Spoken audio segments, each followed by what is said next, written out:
하나님 말씀 보겠습니다. 마가복음 10장입니다. 마가복음 10장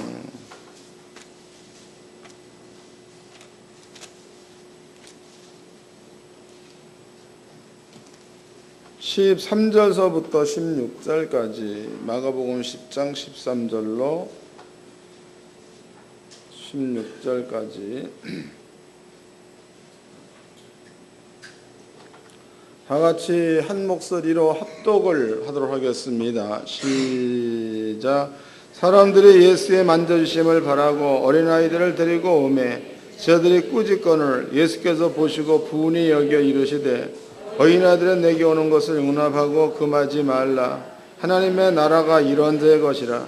내가 진실로 내게 이르노니 누구든지 하나님의 나라를 어린아이와 같이 받들지 않는 자는 결단코 들어가지 못하리라 하시고 그 어린아이들을 안고 저희 위에 안수하시고 축복하시니라. 아멘.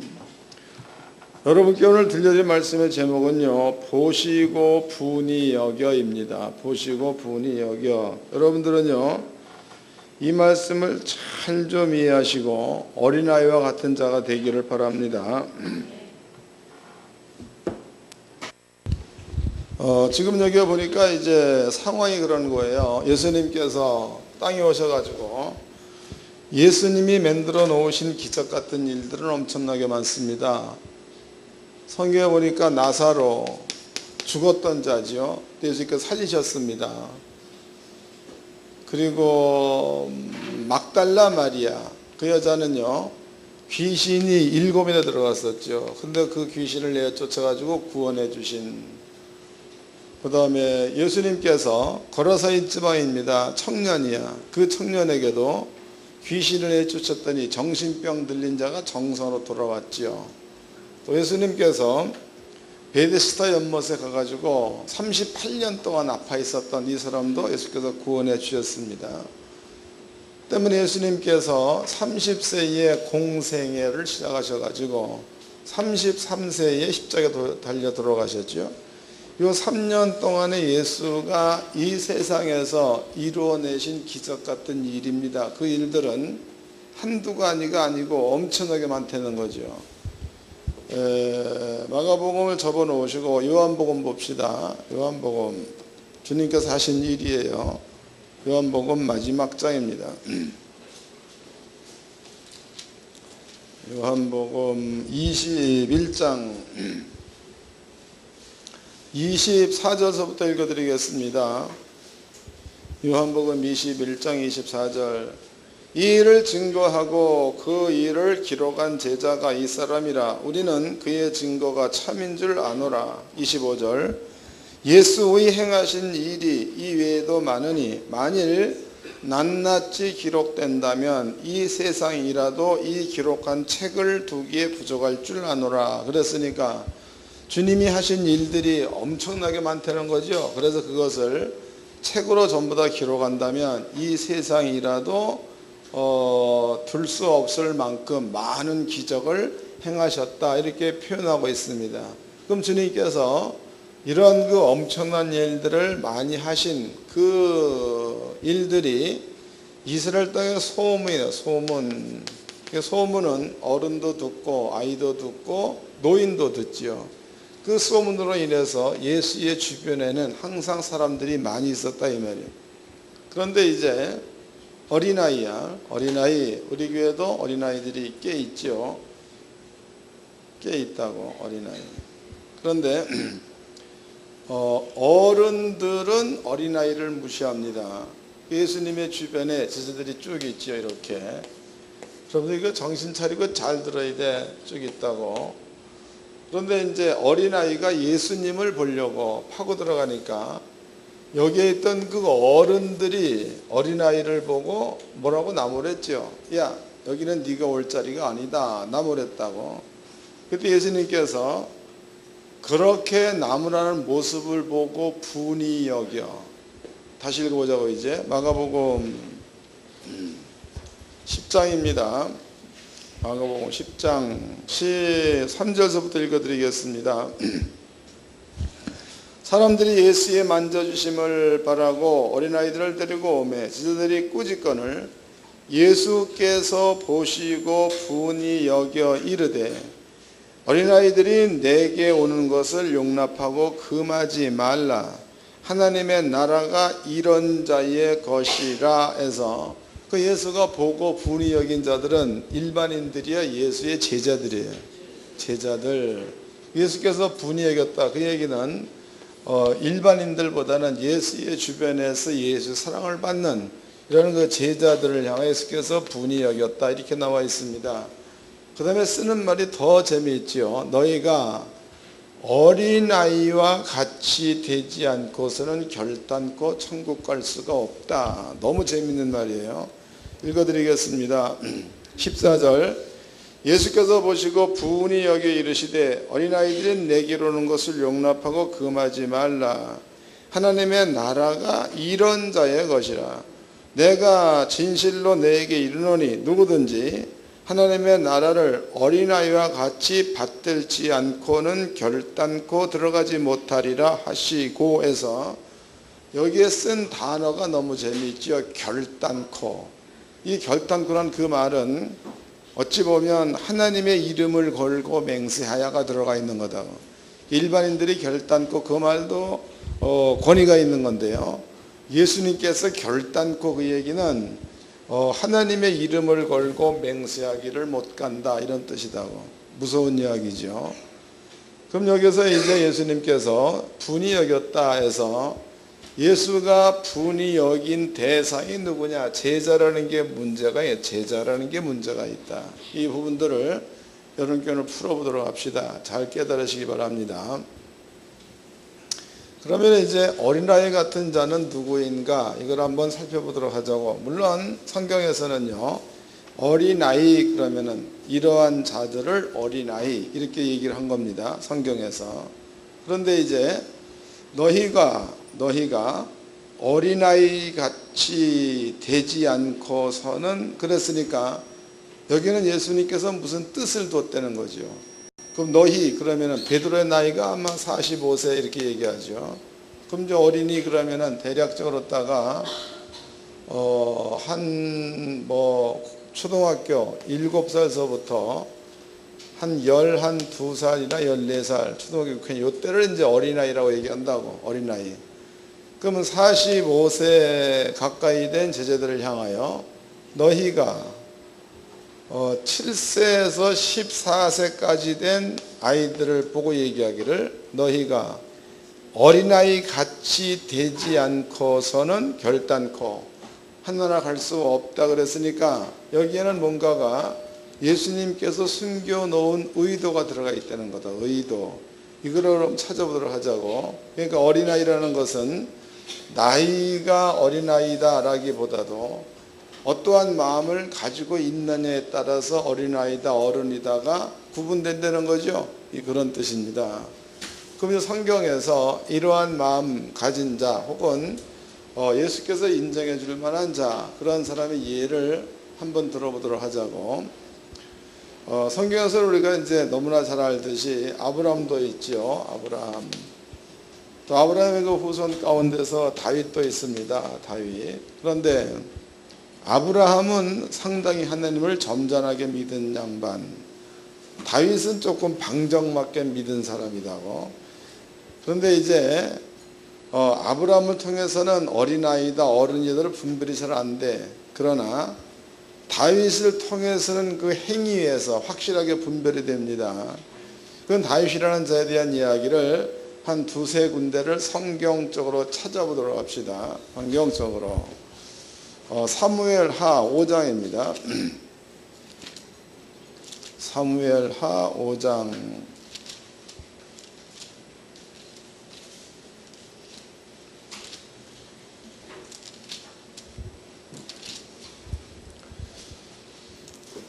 22절서부터 읽어드리겠습니다.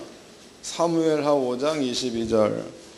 블레 사람이 다시 올라와서 르바임 골짜기에 편만한지라 다윗이 여호와께 묻자온데 가라사대 올라가지 말고 저희 뒤로 돌아서 뽕나무 숲을 맞은편에서 저희를 응습하되 뽕나무 꼭대기에서 걸음 걷는 소리가 들리거든 곧 동작하라. 그때 여호와가 내 앞에 나가서 블레셋 군대를 치리라 하신지라 그랬죠. 지금 이 장면은요, 블레셋 대군과 그 다음에 이제 다윗의 군대와 전쟁을 벌일 때 있었던 일입니다. 하나님이 하시는 말씀이 다윗 너는 지금 싸우지 말라. 뽕나무 꼭대기 위에서 걸음 걷는 소리가 들리거든 이런 말을 썼다고. 근데 이것을 우리가 한번 생각 좀 해요. 생각이다. 여러분들이 집에 가시면 이불을 펴놓고 걸어보세요. 소리가 나나 안 나나? 안 나죠. 그럼 이제 뽕나무 꼭대기 그러면은 뽕나무 잎에 만약에 발로 밟았다. 이게 절대로 소리가 안 나는 거다고. 그런데 하나님께서 말씀하시기를 다윗 너는 뽕나무 꼭대기에서 걸음 걷는 소리가 나거든 이랬다고. 그러니까 뽕나무 잎이나 뽕나무 가지를 밟았을 적에는 걸음 걷는 소리가 날 수가 없다는 겁니다. 하나님께서는 뽕나무 꼭대기에서 걸음 걷는 소리가 나거든 이랬단 말이죠. 근데 신기한 게 다윗은 물리적인 방법으로 보았을 적에는 절대로 소리가 안 들려야 맞아. 다윗은 지혜자니까 이 사실을 모를 리가 없는 겁니다. 그런데 다윗은 자기의 지식 가운데서 이렇게는 소리가 안 난다 이 생각에 머물러 있으면 지금 앞에는 큰 군대가 있고 다윗의 군대는 매우 작습니다. 그런데 다윗의 생각이 요 생각에 머물러 있으면 현재의 진을 치고 있는 상황이 불안하다고. 왜냐하면 블레셋의 군대는 큰 군대, 자기의 군대는 작은 군대니까 그런 거죠. 그런데 다윗은 이러한 상황이 발생됐을 때에 하나님께서 다윗 보고 얘야 뽕나무 꼭대기에서 걸음 걷는 소리가 나거든 그때에 공격하라 라고 얘기를 하셨습니다. 그러니까 다윗은 자기의 생각을 버리고 대적 앞에서 뽕나무 꼭대기에서 걸음 걷는 소리가 날 때까지를 기다린 거죠. 그 시간이 만약에 말이 끝나자마자 막바로 그 소리가 들렸다 그럼 조금 달라져. 근데 만약에 그 소리가 오래된다, 그러니까 1시간, 2시간, 3시간 지나도 소리가 안 들렸다. 그렇다면은요, 다윗의 마음 가운데는 이 불안한 마음이 계속 지속될 수 있다는 겁니다. 그런데 오랜 시간이 지나도 다윗은 뽕나무 꼭대기에서 걸음 걷는 소리가 날 때까지 기다렸다는 얘기는 하나님이 해놓으신 말씀에 절대 의존했다 그 말이죠. 절대적으로 의존했다. 그리고 복병을 두어가지고 블레셋 군대를 몽땅 죽였습니다. 그리고 승리를 했다고, 한 건이다고. 그 다음에 이제 다윗이라는 그 사람은요, 원래 자기보다 먼저 된 왕이 있었죠. 사울입니다. 그 사울이 군인을 3,000명을 이끌고 다윗을 죽이려고 쫓아다녔습니다. 그때에 성경에는 엔게디 굴 그랬습니다. 여기에 다윗이 숨어 있었죠. 사울 왕이 다윗을 쫓아왔다가 여기서 발가리우로 이 가운데 들어왔다고. 그때에 다윗이 가가지고 사울의 옷자락을 베었죠. 옷자락. 근데 여기에서 옷자락을 벤 게 재미있다고. 그 옷자락을 뱉다는 그것이 지금처럼 그 옷을 짜면 이렇게 얇은 이러한 천으로 짜는 게 아니고 그때는 두꺼웠죠. 또 이제 채색 옷 그러면 왕들이 걸치는 겉옷 같은 겁니다.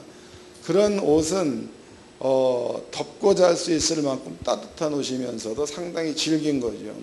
그런데 이제 다윗이 갖고 있는 칼이라는 게 오늘날 우리가 쓰듯 면도 칼처럼 날카로우냐? 그렇지도 않다는 거죠. 그렇다면은요, 다윗이 사울 왕의 옷자락을 벤다 그러면 틀림없이 사울은 그것을 알 수가 있는 거다고. 여러분들이 그 화장실 가면 그 화장실을 옛날에는 뭐라고 그랬습니까? 나 홀로? 네, 그런 얘기 썼죠. 조용하다, 고요하다, 책 볼 수 있다, 이상한 소리만 들린다. 화장실이다고. 그 사울 왕이 발가리오 갔다라는 얘기가 그것 하러 간 거다고. 그 매우 고요한 조용한 그 시간대에 다윗이 가서 사울 왕의 옷자락을 베었다. 모를 리가 없는 겁니다. 성경은 하나님께서 다윗을 도와서 옷자락을 베는데도 사울로 모르게 하였다 그 뜻이죠.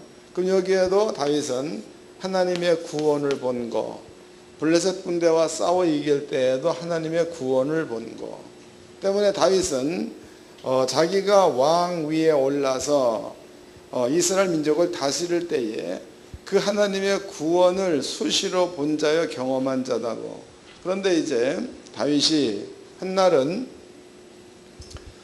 다윗이 거할 만한 궁을 짓죠. 궁을 짓습니다. 궁을 멋지게 짓고 이제 여기에다가 자기도 살고 하나님의 법궤도 다윗 궁에다가 들려놓기 위해서 다윗이 하나님의 법궤를 모셔올 때입니다. 그럴 때에 당시로 이스라엘 민족에게 하나님은 보이는 하나님이 아니죠.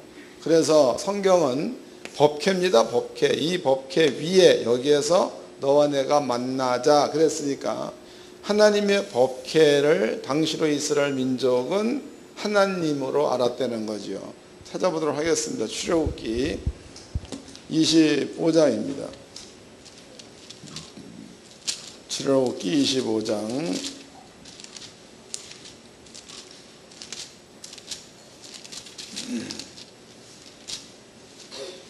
25장 20절서부터 읽어드리겠습니다.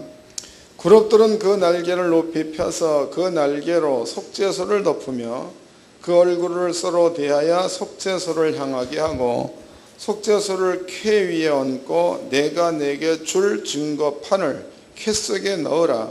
거기서 내가 너와 만나고 속죄소 위에 곧 증거궤 위에 있는 두 그룹 사이에서 내가 이스라엘 자손을 위하여 내게 명할 모든 일을 내게 이르리라 그랬죠. 그럼 여기 보니까 속죄소 그랬다고. 여기 이제 그림을 보여드리겠습니다.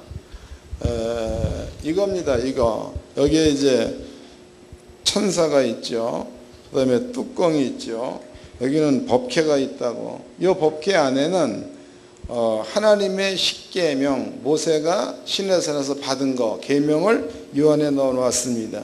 아버지 한 얘기가 속죄소 위 여기에서 너와 내가 만나자 그랬다고. 여기는 또 채로 두 개를 이렇게 끼워 놓았죠. 이것은 이제 레위 지파 지사장들이 메어서 옮기는, 그러기 위해서 채를 끼워 놓은 겁니다. 이게 법궤다고. 근데 이스라엘 민족은요, 이 법궤가 가면은 민족이 법궤를 따라갔고, 법궤가 서면 민족이 법궤에 함께 섰고, 또 법궤를 메고 여리고성을 돌았더니 여리고성이 무너졌고, 법궤를 메고 요단강 들어갔더니 요단강이 갈라져 버렸죠. 법궤. 그래서 이스라엘 민족은요, 이 법궤가 간다 그러면은 하나님이 가신다, 법궤가 쓴다 하나님이 쓴다, 이런 생각을 가지고 있었던 겁니다. 그런데 이제 다윗 시대에 하나님의 법궤가 오벳 에돔의 집에 있었죠.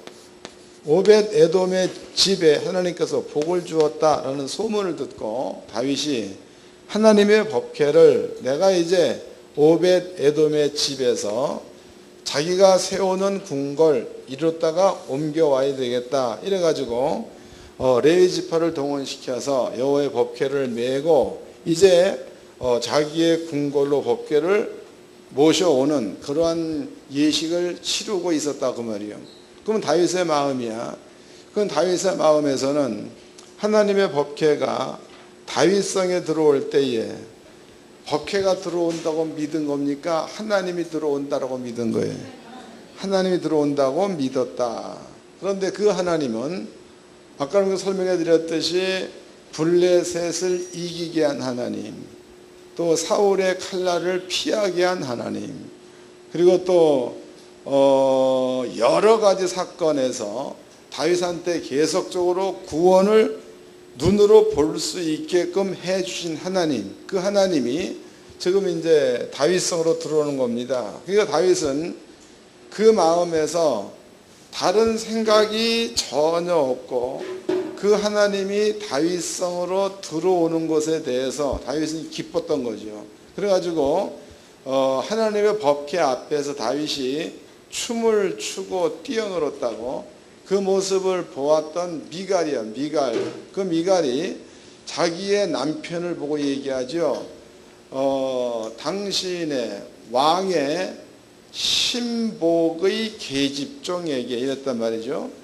왕의 신복의 계집종 그러면은 누구냐? 가령 이제 지금 현재 그 뭐 계집종이라는 말을 잘 안 쓰지만 그때 당시만 해도 노예 제도가 있었죠. 그 만약에 이제 다윗의 그 군대 가운데서 요압이나 혹은 아비새가 있다 이럴 경우에 요압의 집안에서 부리는 노예 계집종 그 종이 보는 앞에서 왕이 보이지 말아야 될 것을 보였다. 그래서 비웃었습니다. 그건 무슨 얘기냐면 다윗이 이제 하나님의 법궤가 다윗성으로 들어올 때에 너무나 좋으니까 성경에는 음악을 했다고 그랬죠. 재금도 소고도 이런 막 치면서 이렇게 이제 법궤를 옮겨오는 과정이야. 그럴 때에 다윗이 법궤 앞에서 이런 그 음악에 맞춰가지고 춤을 추면서 법궤와 함께 다윗성으로 들어왔다는 겁니다. 그럴 때 미갈이 보았더니 에봇이라는 것은 모양새가 이렇게 생긴 거예요. 여러분들이 그 로마 시대에 장군들이 입었던 옷 같은 것들 아마 영화에서 많이 봤을 거다고 이렇게 이런 옷입니다. 이런 거 입었다고. 지금은 이제 미니스커트 같은 거겠죠. 이거를 입고 다윗이 한껏 춤을 추다 보니까 이것이 올라갔다 내려갔다 하겠죠. 이것을 미갈이 봤어. 그러니까 미갈이 하는 얘기가 당신의 신복의 계집종에게 당신이 아주 부끄러운 짓을 행하였다 이런 얘기를 했습니다. 그 다윗이 그 말을 듣고 난 다음에 한 말이 내가 너희들 보기에 천박하게 보이고 너희들 보기에 내가 몰상식하게 보이고 너희들 보기엔 내가 왕의 모든 권위도 버려버린 채신머리 없는 자같이 보일지라도 우리 하나님은 나를 세워서 내막 가운데 그런 게 숨어 있는 거죠. 블레셋 가운데서 구원해 주신 하나님, 사울의 손에서 구원해 주신 하나님이다. 그러므로 너희들 눈에 천하게 보이는 나를 구원하신 그 하나님 나를 귀히 쓸 거다 이런 얘기를 했습니다. 그 말이 끝나자 미갈의 몸에 아이를 낳지 못하는 저주가 임했죠. 그게 미갈이 죽을 때까지 애를 못 낳습니다. 자, 그럼 여기에서 다윗의 마음을 한번 읽어보도록 해요. 다윗의 마음. 그 다윗의 마음은 자기를 구원한 하나님에 대한 감사, 기쁨 이런 것들로 채워져 있어서 하나님의 법궤가 다윗성에 들어올 때에 다윗의 마음 가운데 딴 것은 전혀 생각이 안 나는 거지. 아버지의 법궤가 들어오는 것만 좋아가지고 기뻐한 거지. 걷다 대고 뭐 채통을 따진다거나 무슨 뭐 어떤 규례를 인간적인 왕의 규례 이런 걸 따진 게 아니고 하나님의 법궤가 들어온다 이것 하나 때문에 다윗은 기뻐했었던 이러한 자가 다윗입니다. 그럼 아버지의 보시기에 다윗은 요 상태로 볼 적에는 아이 같은 자죠. 아버지 보기에. 또 이것은 제가 저는 그 아이들을 사랑을 하지요. 그럼 여기 주일날 이제 규진이도 오고 정우이 명이도 오고 막 옵니다. 또 이제 혜민이도 오지요. 오면은 그 녀석들이 목사님 보고 쫓아와가지고 인사도 하고 또 손목을 잡아 끌기도 하고 지가 뭐 해가지고 그것 보라고 막 나를 데려가기도 하고 이런 거다고. 그럼 그 아이들의 그 마음 가운데는 어떤 그 목사님을 향해서 반가운 것만 내포되어 있는 거지 거기에 요구 조건이 하나도 안 들어가 있는 거지요. 그럼 내가 볼 적에 너무나 사랑스럽고 예쁜 겁니다. 그러니까 지금 예수님께서 하고 있는 말이 너희가 어린아이 같이 되지 않고 그 얘기는 다윗의 마음같이 되지 않고서는 하나님의 나라 들어갈 수가 없다 그 뜻이다고. 그럼 다윗은 겉으로 보기에는 나이 든 자야. 그러나 다윗이 가지고 있는 하나님을 향한 생각에서는 예수가 보기에 어린아이 이랬단 말이죠. 근데 신기한 게 이러한 자리에 있었던 다윗은요, 천사를 봐서, 천사 읽어보자고. 시편 34편입니다. 시편 34편.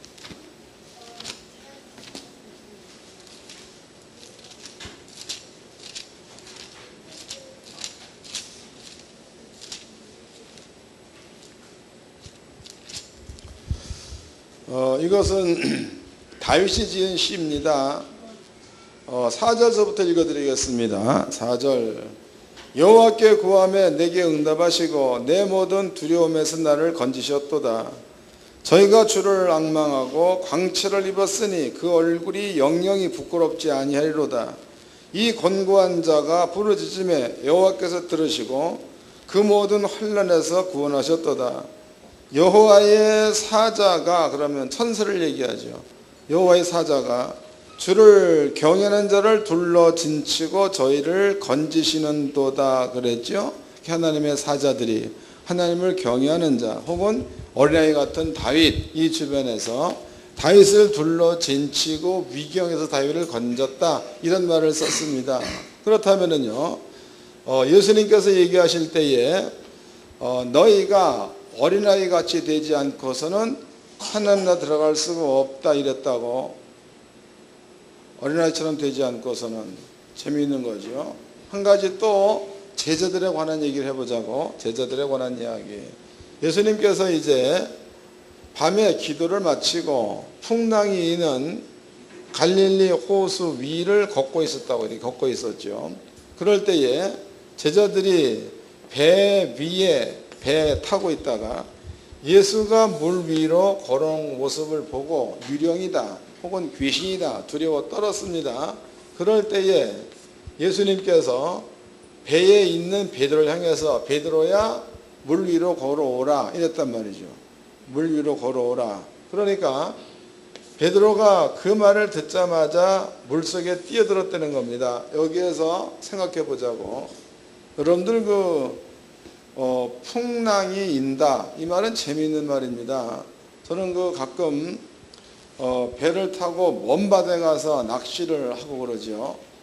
그럴 때 바람이 심하게 분다, 파도가 심하게 친다 그러면은요 두렵습니다. 그런데 언젠가 제주도 제가 한번 놀러 간 적이 있었는데요. 그때도 육지에서 봤더니 파도가 얼마나 심하게 치는지, 파도에 따라서 배가 가는데 파도가 높으니까 배가 물속에 들어간 것 같아. 그리고 좀 있다가 배가 또 올라오죠. 아주 막 그렇습니다. 그게 풍랑이라는 것은 그런 거죠. 근데 예수님께서 베드로한테 베드로야 물 위로 걸어오라라고 얘기했더니 그 풍랑 있는 물속에 베드로가 뛰어들었다는 게 재미있잖아요. 절대로 못 뛰어들어요. 가서 한번 실험 삼아 풍랑 있는 배를 타고 내일이 태풍이 온대, 내일 동해나 남해나 서해 가서 배 타고 나가보라고. 얼마나 멋있는가. 그리고 이제 오라라는 말을 마음에 가지고 나는 뛰어내릴 수 있는가라면 보라고. 절대 못 뛰어내립니다. 근데 베드로는요 그 말이 끝난과 동시에 뛰어들었습니다. 그리고 물 위를 걸었다라고 나와 있죠. 그럼 베드로의 그 마음은 순수하게 아이와 똑같은 마음이죠. 아이는 하라 그러면 하잖아. 근데 어른들은 하라 그러면 죄지요. 죽을 건가 안 죽을 건가. 근데 베드로가 예수의 말에 순종했더니 하늘나라를 본고요 경험한 자, 물 위로 걸어줘. 예수님처럼. 이런 것들을 얘기할 적에 어린아이 같은 자, 이렇게 표현하는 겁니다. 여러분들이 만약에 교회를 온다, 교회. 그런데 어떤 분들은 교회 가는 게 너무 즐거워. 왜냐? 주의 말씀을 듣기 위해서 가는 거니까.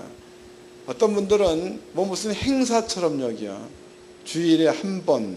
그래서 교회 가는 것을 마음에 별로 내키지 않는데 안 가자니 마음이 찜찜하고 가자니 가기 싫고, 그래가지고 그놈의 집에서 한번 나오는데 그냥 미적 나와가지고 예배 끝나자마자 그냥 예수님 안녕 그러고 이제 가버린다고.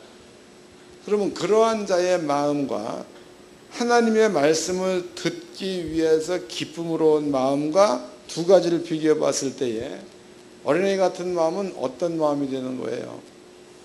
기쁨으로 와서 그 말씀을 믿음으로 갖는 자, 그 자가 아이 같은 마음을 가진 자라고 볼 수가 있겠지. 어른들이 되지 말기를 바랍니다.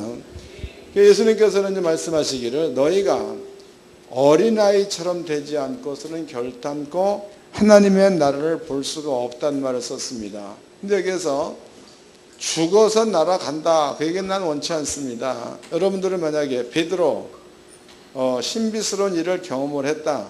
베드로가 살아서 경험한 거예요? 죽어서 한 거예요? 베드로가 다비다를 살렸다. 베드로가 죽어서 살린 거예요? 살아 살린 거예요? 베드로가 그물을 던져가지고 고기를 많이 잡았다. 베드로가 죽어서 고기 많이 잡은 게 아니고 살아서 많이 잡은 겁니다. 때문에 성경은 하나님의 나라가 있다는 것을 성경은 여러분들의 삶 가운데서 알 수 있다는 거죠. 그 알 수 있는 방법이 베드로가 만약에 물 위를 걸었다. 그 물 위를 걷는 그 자체가 하나님 나라가 있다는 것에 대한 증거가 되는 거고, 베드로가 죽어있는 다비드를 살렸다. 그 자체가 나라가 있다는 것에 대한 증거가 되는 겁니다. 그런 일들은 다윗 같은 마음을 가진 자, 베드로 같은 마음을 가진 자, 예수님께서 통틀어서 얘기하기를 어린아이와 같은 마음을 가진 자, 그런 자들은 하늘 나라를 본다, 들어간다, 이런 표현을 썼다는 겁니다. 그럼 하나님께 성도님들은요, 아이와 같은 마음을 준비하고 그 마음 가운데 머물러 살면 다윗 같은 일들을 경험할 수가 있다가 되는 거고, 베드로 같은 일들을 경험할 수가 있는 자인 줄로 깨닫기를 바랍니다. 주께서 원하시는 것은 그러한 자들을 원한다는 겁니다. 다시 읽어보겠습니다. 이제 본문으로 가보자고. 마가복음 10장입니다. 마가복음 10장 13절서부터 읽어드리겠습니다. 사람들이 예수의 만져주심을 바라고 어린아이들을 데리고 오매 제자들이 꾸짖거늘 예수께서 보시고 분이 여겨 이르시되 어린아이들이 내게 오는 것을 용납하고 금하지 말라. 하나님의 나라가 이러한 자의 것. 그럼 여러분들이 지금 목숨을 죽음이 오기 전까지 이 땅에 사는 동안에 어린아이 같은 마음을 가지고 살면 하나님의 나라가 그와 같은 자들의 것이다 그랬으니까 신비스러운 일들을 많이 경험할 수가 있다는 얘기죠. 많이. 또 읽어보겠습니다. 이건 베드로가 한 말이에요. 어린아이 같은 마음으로 신비스러운 세계를 경험해 본 베드로가 한 말입니다. 베드로 후서 1장입니다. 베드로 후서 1장 4절 읽어드리겠습니다. 베드로 후서 1장 4절. 이로써 그 보배롭고 지극히 큰 약속을 우리에게 주사 이 약속으로 말미암아 너희로 정욕을 인하여 세상에서 썩어질 것을 피하여 신의 성품에 참여하는 자가 되게 하였으니, 여기에서 서술된 말을 빼고 직접적인 말을 만들어 보도록 합시다. 4절 다시 읽겠습니다. 이로써 그 보배롭고 지극히 큰 약속을 우리에게 주사 그 약속으로 말미암아 신의 성품에 참여하는 자가 되게 하려 하셨으니, 그랬으니까 하나님의 약속의 말씀을 여러분들 마음에 믿음을 가지고 어린아이처럼 순종하는 자리에 머물러 있으면 신의 성품에 참여할 수가 있다가 되는 거죠. 그 베드로가 예수께서 오라 그랬을 때 그 말을 아이처럼 믿고 순종했더니 말씀대로 신의 성품에 참여한 자가 돼서 신 같은 이해를 한 자. 또 예수님께서 제자들한테 죽은 자를 살리고 그랬죠. 그 말을 그대로 믿어서 다비드를 살려냈죠. 다비다 일어나라, 살아났다는 겁니다. 이 성경에 약속이야, 약속. 그 약속으로 신의 성품에 참여할 수가 있다라는 말을 썼으니까 여러분들이 예수가 해놓으신 모든 약속의 말씀을 어린아이처럼 그대로 믿고 순종하면 여러분들은요, 신 같은 일을 할 수 있는 자가 되는 줄로 깨닫기를 바랍니다. 간단해야 돼. 여러분들이 머릿속에 생각이 많아. 이게 진짜로 될라나 말라나. 또 내 생각에는, 여러분 생각 맨날 해봤자 수준이야. 여러분 수준. 그러니까 내 생각 버리고 주님께서 맞다 그러면은 무조건 그 말에 순종할 수 있는 이러한 어린아이 같은 자가 되기를 주의 이름으로 축원합니다. 옆 사람과 인사 좀 합시다. 신앙생활 좀 아이처럼 잘합시다. 한 번 더 합시다. 말씀에 따른 내 생각을 버립시다. 여러분 생각 버리고 말씀에 그냥 순종해서 놀라운 것들을 만들어내는 복 받는 자가 되기를 바랍니다.